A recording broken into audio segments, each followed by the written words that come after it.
Well, good morning, everyone. Welcome to the Couples Academy show. My name is Hassani. It's good to have each and every one of you with us here this morning, wherever you're dialing in from around the world. We just want to know who you are and where you are from. What corner of the earth are you representing today?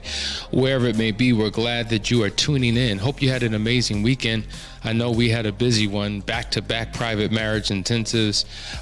Great reports. It's been transformational. People have found restoration and healing and hope and certainty, and that's what it's all about. Listen, guys, we're going to jump into some conversation today. It gave me something to think about. One of the things that people really struggle with is connecting with their spouse. Oftentimes prior to a betrayal, there has been a disconnect.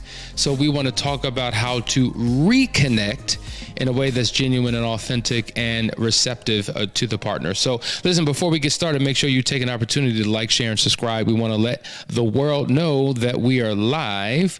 Last Chance Weekend is coming up this weekend, guys. We're excited about it. If that's you still teetering, trying to figure out, is it too late? Can I come? Yes, you can still sign up. And we would love to have you. I just want to give a shout out to some of my practitioners. From time to time, we give testimonials of the work that we do and how it impacts people. But a special shout out to a power couple, Donald and Angel Hayes. Here's a quote that says, Angel and Donald were extremely helpful in guiding us through our journey to reconciliation. Having them share their experience helped us greatly. What an eye-opening experience. We look forward to working with them in the near future. They have reassured us that we made the right decision in choosing Couples Academy. God bless them with continued success. And that's from John and Sharon from North Carolina. So once again, great job to these practitioners. One of the things that's important to us is not only do we walk you through a comprehensive process based upon our training and our skill set, but we walk you through your journey because of the journey that we have gone through. And that's why it's important that you listen to people who have what you want and have been where you have been, because they know what it's like. They feel what you've felt, or they felt what you feel. And so they know what it takes and what's required to bring about true healing and restoration. So listen, guys, that's the one thing that's unique about Couples Academy. We're just not licensed practitioners who went to school and now have a certification or a degree or whatever the case may be. We have been in the pit and we have gotten out of it, and we want to help you get out of it as well. And that's our passion. That's our call. That's our purpose, to help change and transform this world one marriage at a time. All right, guys, so we're talking about how to connect with your spouse. As I was saying, there was a disconnect that took place. Oftentimes in times past, I've talked about these marital patterns that take place in relationships that cause a disconnect. And once we're disconnected, we have a propensity to connect to something. So we connect to social media, we connect to sports, we connect to our favorite television show. We just get busy being distracted because, you know what, the silence in our home is deafening and it becomes very uncomfortable. And none of us like, being uncomfortable. And so what we do is we go into our own little private quarters and live life in isolation and in silos, and we begin connecting with other things, other people, and that could be the slippery slope that ultimately leads us to betrayal. And so once a betrayal has happened, a lot of times it causes us to become jaded. We have less hope of what the potential outcome of any type of restoration process can be, even if we're going through the process. Many of us are just going through the motions, and it's time to begin to turn that thing around, pivoting in another direction.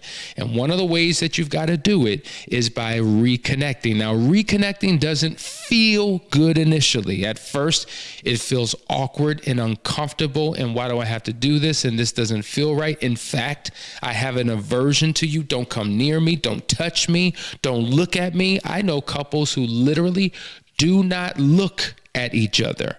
To look into someone's eyes is to look into, they say, the window of the soul. And that's where the disconnect is. Could you imagine living life like this, where you have no type of connection through the eyes, through touch, through talk, through time, that becomes a challenge.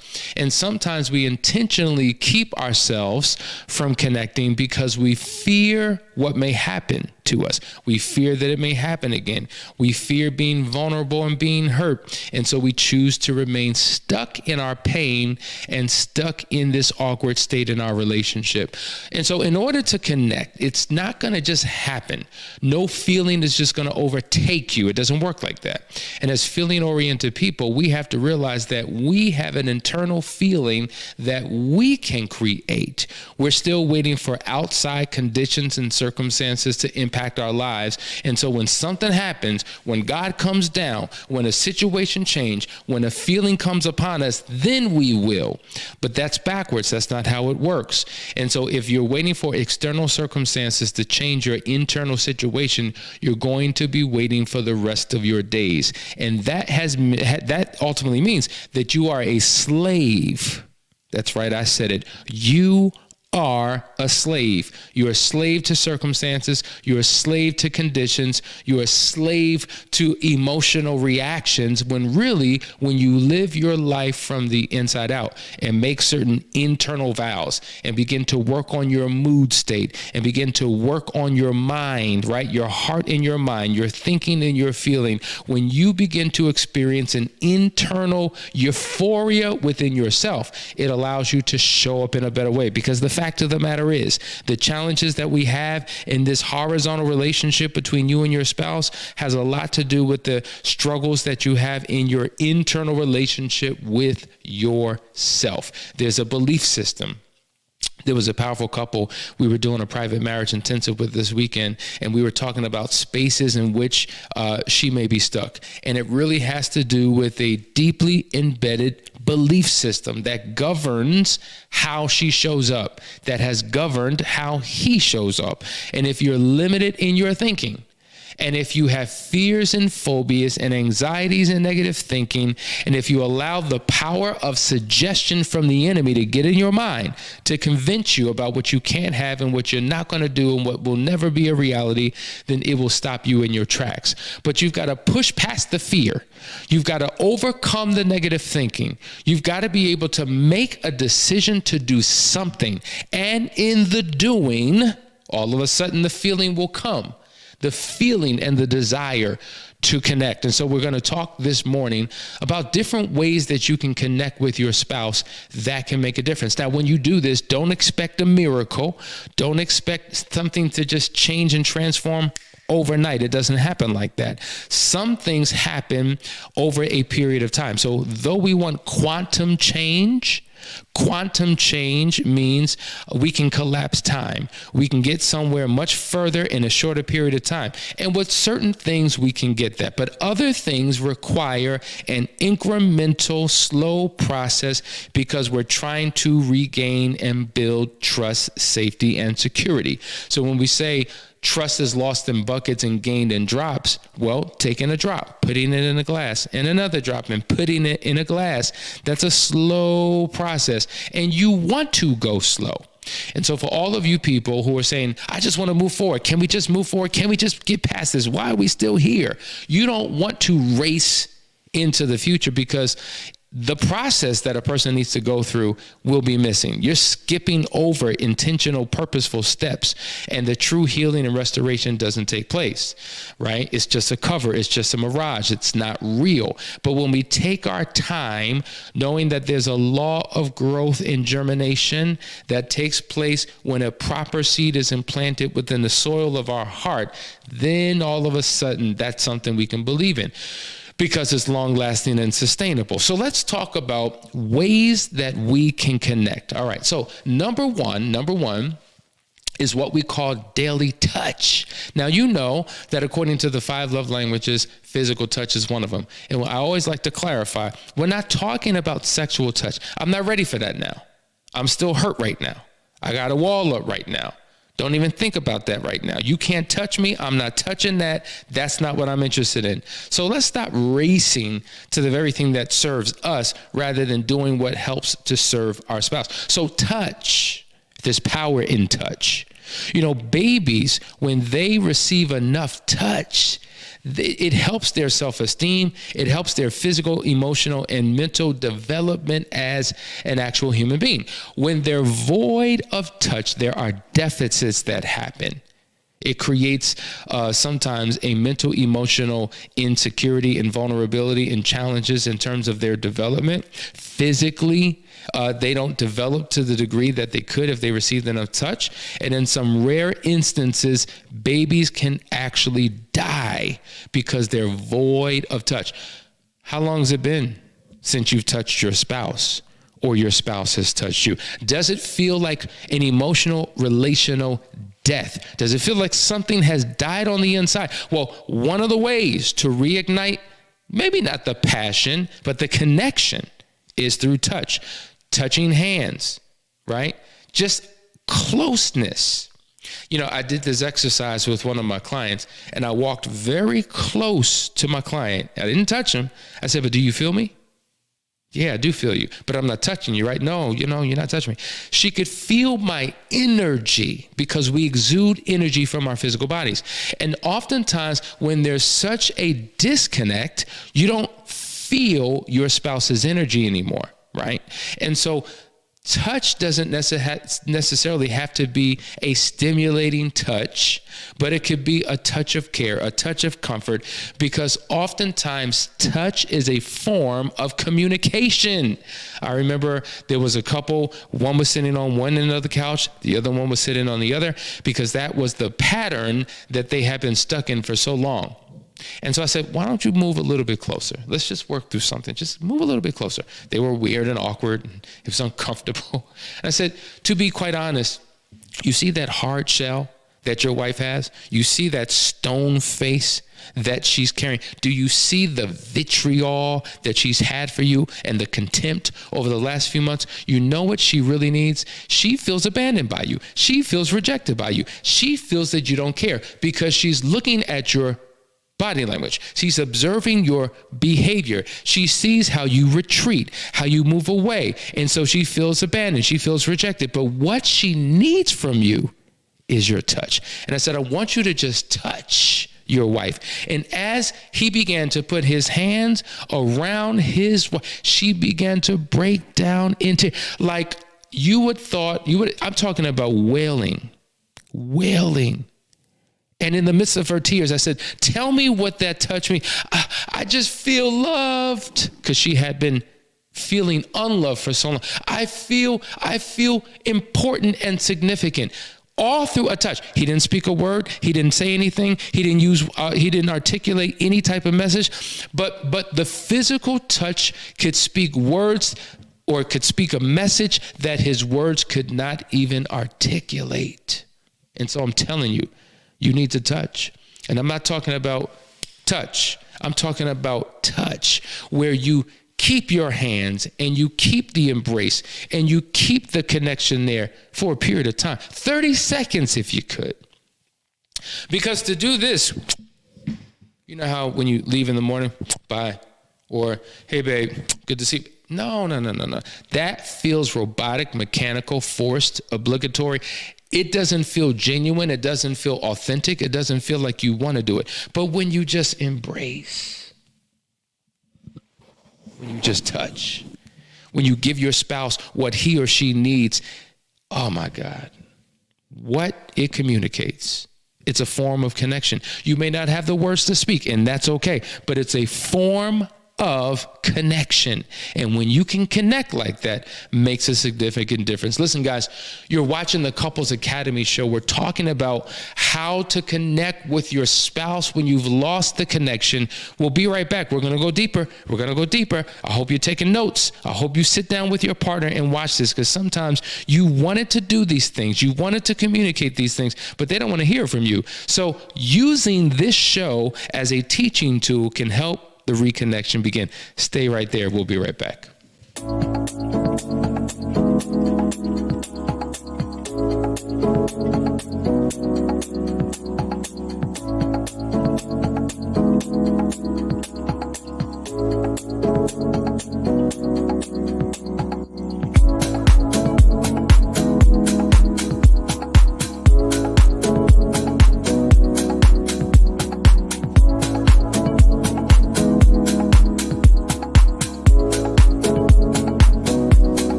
morning, everyone. We're back. This is the Couples Academy show. I want to give Ben a shout out.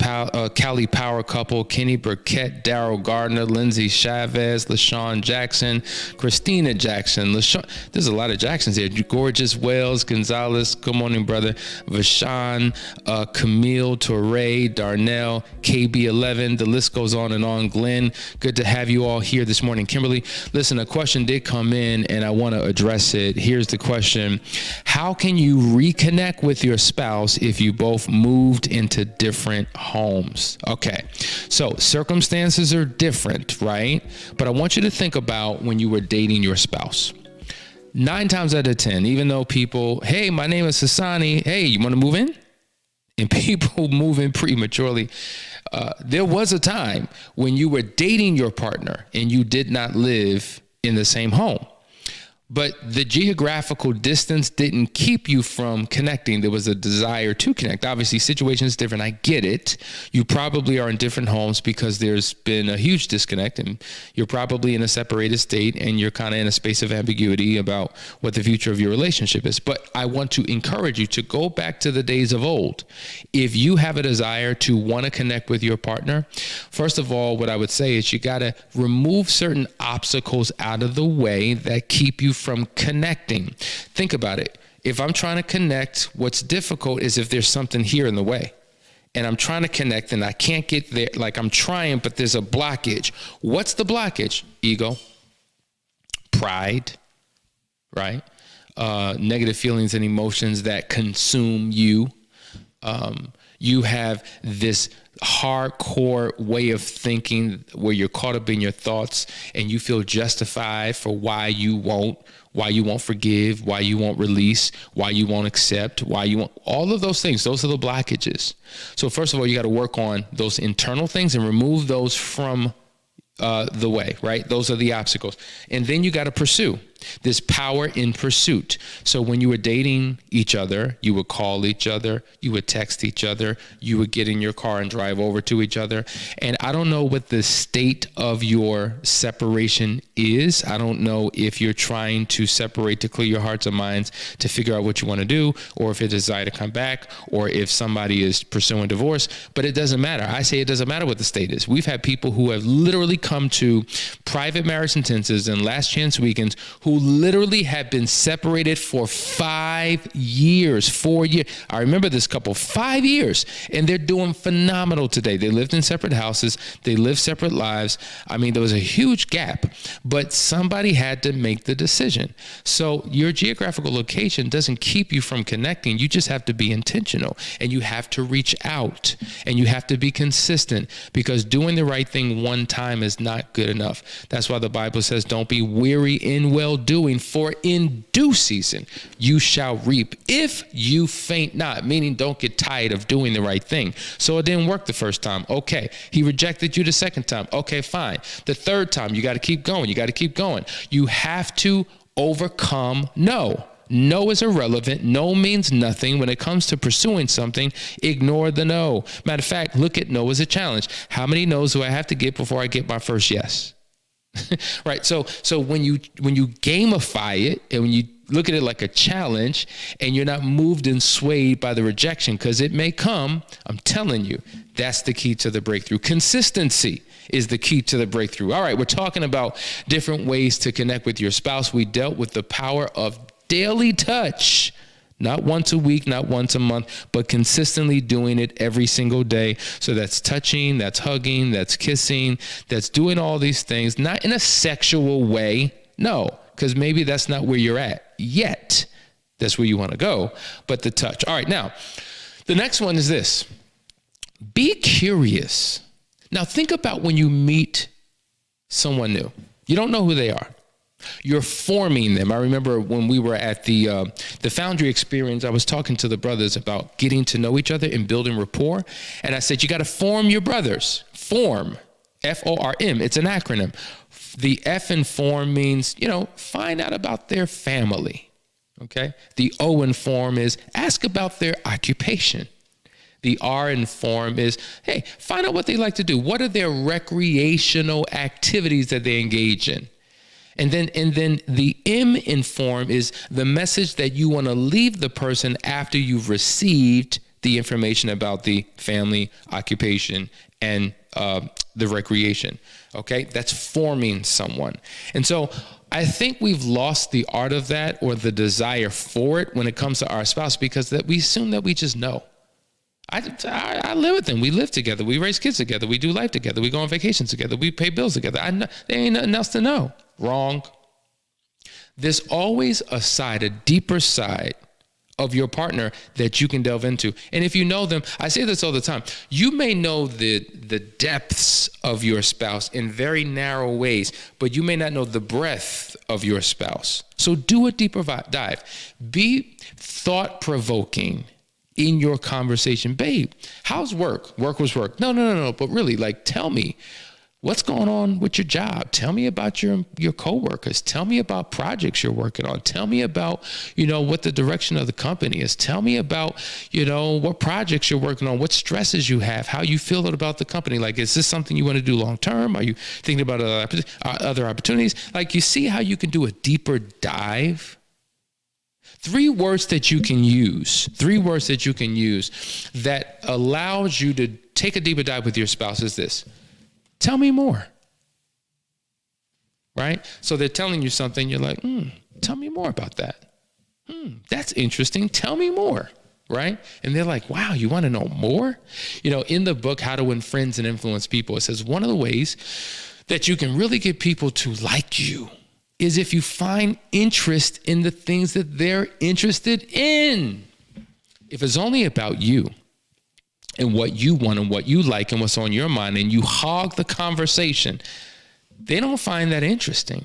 They don't find that engaging. But when you're the one asking the questions and you're the one engaging in their world, oh my God, it's amazing. Even in the book, What Radical Husbands Do, it says that if you want to win your wife back, if you want to win her heart back, learn to love what she loves.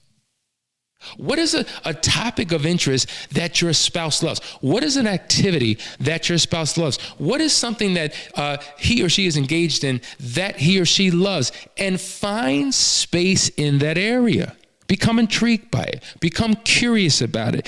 Demonstrate your willingness to engage. Ask open-ended questions. It is a way to connect. Because you know what? Let me tell you something. Conversation is a form of intimacy. Intimacy. Oh my God. We talked. Think about when couples come together and engage in sex, particularly for wives. They need to connect first. They need foreplay. They need intimacy. They need conversation. And so conversation creates stimulation. I wish every man would write that down. Hashtag that. Conversation creates stimulation. Oh, yes. They start to feel it. They start to get the tingles when you begin to connect in that way. And when you do that, it ultimately works. So be curious about your spouse. Number 3. Side with your partner. Now, this is an important one. A lot of times, spouses do not feel supported. They do not feel as if you're on their side. Why is it that you take everybody else's side? Why are you being so diplomatic? What about me? What about my thoughts? What about my feelings? What about my position on the matter? Why is it that you always have to accommodate everybody else? It's always what your mother thinks. It's always what your brother thinks. It's always what your coworkers think. It's always about what your friends think. It's always about what the kids think. But you never take my side. In fact, what you do is you cross me. What you do is you contradict me. What you do is you correct me in front of other people. And I feel reprimanded. I feel like I'm in the principal's office. I feel like I don't have a partner. I feel like I have nobody to support me. I don't feel connected to you because you don't make me feel safe. Now, I know some of you can relate to that. That's exactly where you find yourself. And you're thinking, well, good God, I'm just saying there's different ways to think. Yeah, but right now I need you to be on my side. I need you to feel what I feel. I need you to think about the way that I think about certain things. Sometimes be on my side. Show me that we're one, that we're on the same team, that we're partners together in this thing called life. I feel so isolated. I feel so separated. I feel so alone on an island all by myself, and I have nobody to rely on but me. I'm here serving everybody else. I serve you. I serve the kids. I serve the boss. I serve the employees. I serve the community. But who's here to support me? If I don't have that in you, my own spouse, then we don't have anything. I just don't feel connected to you. This is some real stuff, folks. I know you feeling what I'm talking about because many of us have been there or currently are there. Let's go to the next way to connect. The way in which you need to connect with your spouse is to show gratitude. I can't tell you how important it is not to take your spouse for granted. Now, in a home, there's probably some duties, some responsibilities that have been equally delegated amongst you and your partner. And so they do what they do, you do what you do. And so it's just like, why do you don't need to be celebrated and rewarded for that. That's what you're supposed to do. Now, here's the contradiction. And, you know, I may get in trouble, but I don't care. I'm my own man. The fact of the matter is there's some, and I'm speaking in general, I'm not speaking for every individual, but there's some double standards. Like wives want to be celebrated, and they should be. Like Danielle can burn, y'all. She can get in that kitchen and make magic. Like real talk, I don't even have a desire to go out and eat in restaurants anymore because the food that she makes is fire. Now, for me to eat her food and I'm eating, and I just get it from the table and walk away and don't acknowledge what she did. Don't tell her how great it was. I mean, I'll tip a waitress for bringing food to my table, right? But I won't even acknowledge my wife for the hours she spent slaving on that stove in that kitchen, creating a masterpiece. Acknowledgement. To show acknowledgement. To show how much you care, how much you value, how much you appreciate means a lot. The way that she decors the home, the way that she takes care of the children, the way that she plans for things. They just want to be appreciated. If you're going to tip others, tip me. What about me? Tip me. Reward me for what I do. So women, wives, oftentimes complain that they are not acknowledged. And they should be acknowledged for everything they do to make your life a better life. Because I'm going to tell you something. You may go out there and work hard and make that money and bring that money home, but they know what to do with it, right? You give the woman over your labor and the rewards of your labor, and they will take that thing and turn that into just an incredible thing. So they need to be honored, celebrated, and supported. But likewise, wives, you need to celebrate and honor your husband, because a lot of men complain that they don't hear nothing. They don't feel supported. They don't feel respected. And oftentimes, not all women, but some women, you want a cookie? You want a trophy? You want an award? That's what you're supposed to do. Why do I? Well, wait a minute. Didn't you ask for it? Didn't you want it? Maybe if we had a mutually beneficial relationship where we pour into each other, we both win. That's what we need in relationships. And so when we begin to do that, all of a sudden things begin to change. Things begin to change. Man, I'm reading the comments. Facts. This is really good. So true. Wow. Nailed it on the head. I hope I'm doing something right because I'm trying to help you to know how you need to connect. Now, this is what I want to say. This is not a message for your spouse in terms of how they need to connect with you. This is a message for you about how you need to connect to your spouse. So tomorrow, when we go into part 2, and Danielle will be with us tomorrow. She couldn't make it today, but she's going to be with us tomorrow. We're going to continue to talk about how to connect with your partner. But my question will be, what have you done to connect with your spouse? What have you done based upon what you heard in this show to connect with your spouse? I'm going to ask you. I'm going to put you on blast. I'm not going to call you out. I'm going to call you up. But let me be the one to celebrate you for stepping out of your comfort zone, doing what may not be natural, and figuring out a way to connect. And even if you don't get the result that you want, so what? Don't let it discourage you. You may not get it.